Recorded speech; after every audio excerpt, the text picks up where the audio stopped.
मोटे अनाज को लेकर के केबीके काफ़ी अलर्ट मोड में दिखाई दे रहा है। कैसे इसको लोगों को प्रेरित आप लोग कर रहे हैं? और दो तरह से हम लोग प्रेरित कर रहे हैं। पहले तो यहाँ पर पारंपरिक रूप से कुछ क्षेत्र हमारे थे जहाँ पर कि मोटे अनाजों की खेती लोग कर रहे थे, लेकिन धीरे धीरे उसका रकबा घटने लगा था। तो फिर से उसके रकबा को बढ़ाने के लिए नई टेक्नोलॉजी के साथ और नए बीजों के साथ हम लोग ने पहल किया और लोगों के बीच में उनको लेकर के गए। तो फिर से लोगों ने उसको देखा और उसकी उत्पादकता को देखा, तो लोगों को भरोसा हुआ कि नहीं, ये फिर से हमें लाभ दे सकता है, तो लोगों ने इसको शुरू किया। दूसरा है कि इसमें एक इशू था कि इसकी प्रोसेसिंग नहीं कर पा रहे थे लोग, तो हमने प्रोसेसिंग के पार्ट के लिए भी जो है कार्यक्रम शुरू किया है कि प्रोसेसर इसकी आ जाए, और इसके प्रोसेसर अब डेवलप हो चुके हैं जिससे कि वो मानव श्रम के द्वारा उसके छिलके नहीं हटाए जाएंगे, बल्कि मशीनों से छिलके उसके हट जाएंगे। तो मुख्य समस्या छिलका हटाने की थी, उसकी उसकी समस्या का समाधान भी किया जा चुका है।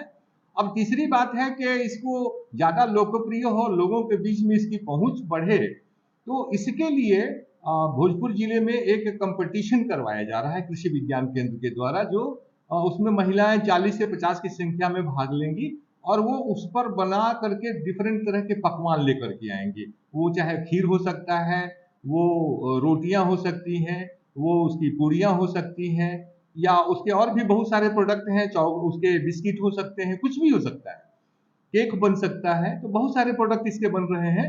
तो ये यहाँ पर उनके अपने पारंपरिक ज्ञान से उन्होंने जो बनाना सीखा है उसको वो बनाएंगी और बना करके और वो लेकर के आएंगी, और एक कॉमन पॉइंट होगा जहाँ सारे लोग इकट्ठे होंगे, और इसके लिए कमेटी का गठन भी किया जा रहा है, और कमेटी के सदस्य उसको टेस्ट करेंगे, और टेस्ट करने के बाद उस पर पॉइंट्स दिया जाएगा, और जिसको सबसे अच्छा स्कोर मिलेगा उसको प्रथम, द्वितीय और तृतीय पुरस्कार भी दिए जाएंगे, और दो लोगों को सांत्वना पुरस्कार भी दिए जाएंगे। जो लोग यहाँ से चुन करके जाएंगे उनको फिर राज्य स्तर के प्रतियोगिता में भाग लेने का अवसर मिलेगा, और जो राज्य स्तर से जो फिर चयनित होंगे, और मैं चाहूंगा कि भोजपुर के लोग ज्यादा चयनित हो, तो राज्य स्तर से जो चयनित होंगे वो राष्ट्रीय स्तर पर जाएंगे, और वहां पर भी उनकी पहचान और उनको पुरस्कार मिलेगा। सर ये प्रतियोगिता कब कराया जाएगा, कुछ संभावित तिथि? आ, हम लोगों ने प्लान किया है कि अगर सब चीजें अनुकूल रही तो उसको इस महीने के अंत तक हम लोग इसको कर देंगे। और सर कैसे महिलाएं इसमें आवेदन करेंगी, कैसे भाग लेंगी? इसमें वही महिलाएं भाग लेंगी जिनके क्षेत्र में या जिनके घर में इस तरह के मोटे अनाजों की खेती होती है।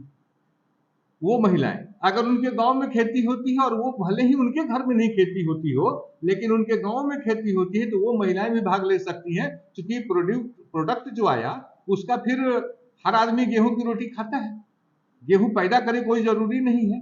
तो वो अगर उसका बढ़िया प्रिपरेशन बना सकती हैं तो उनको भी हम लोग सादर उनका स्वागत करते हैं, और वो महिलाएं आए और वो हमारे बीच में आकर के और अपनी प्रतिभा को रखें और पुरस्कार प्राप्त करें।